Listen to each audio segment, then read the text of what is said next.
The formerly enslaved were promised 40 acres of land, $50, and access to Army-owned mules per Special Field Order No. 15 issued by General William T. Sherman. President Andrew Johnson overturned the order in the fall of 1865.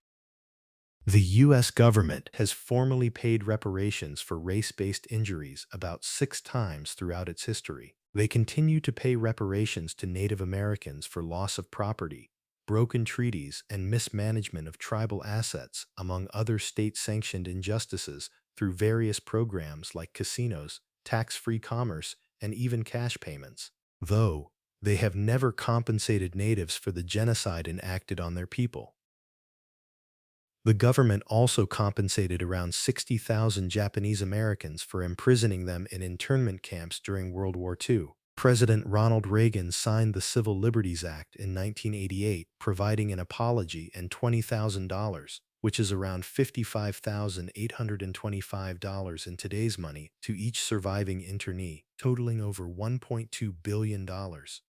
All other official reparations payments have been granted towards Black Americans for various crimes committed upon them, except for one, and it's probably not what you think. But more on that in a second.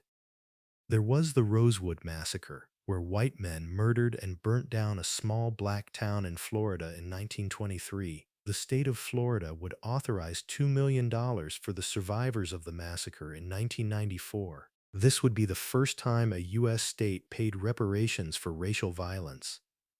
According to different sources, 9 to 11 people received a direct cash payment of $150,000 each. Around 143 descendants or family members of the Rosewood victims, who could prove damages, were eligible for smaller payouts. A scholarship fund has also been provided to nearly 300 students since 1994.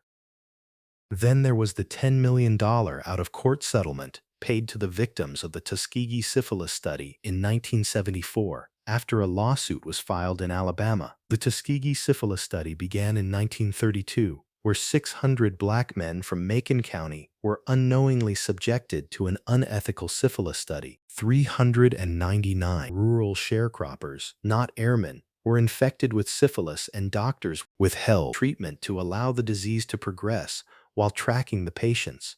The men were told they were being treated for bad blood. The U.S. would conduct a similar study in Guatemala from 1946 to 1948, even after penicillin became the standard cure in 1943. The Tuskegee study would go on for decades until 1972. The doctors would also track a control group of 201 originally uninfected black men from Macon County. The $10 million out-of-court settlement was divided amongst the surviving participants, or the estates of the deceased, not anyone else affected indirectly. Only 127 men survived the 40-year study. Living syphilitic participants received $37,500 per person, while control group members and the estates of the deceased received smaller amounts like $5,000 or $15,000. Survivors and their families were also awarded free lifelong medical care. There was also the forced sterilization victims of eugenics in North Carolina. From 1929 to 1974, the Eugenics Board of North Carolina sterilized around 7,600 black Americans, including children as young as 10 years old, often against their will or without their consent. In 2013, the state of North Carolina approved a $10 million compensation fund for the surviving victims of the state-run forced sterilization program. About 1,500 victims were estimated to be living by the year 2013. In 2014, over 200 survivors were awarded a first compensation payment of $20,000. Later, in 2015, victims received their second and final payments of $15,000 to $30,000, depending on the details of their respective cases. Individuals coerced into sterilization outside of the direct authority of the Eugenics Board of North Carolina, i.e. by threats to lose government assistance from local welfare officials, were denied compensation.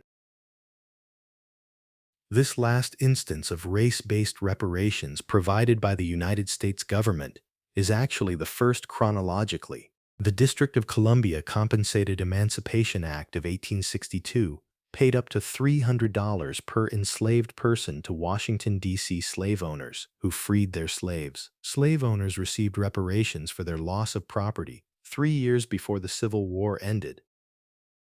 Now that you have an idea of reparations payments for everything from loss of property to false imprisonment to loss of life, let's talk about why Black Americans will never receive reparations.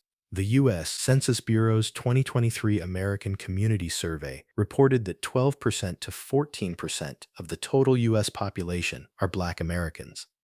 As of 2024, the Black population is estimated to be over 48 million, or about 14.4% of the total U.S. population.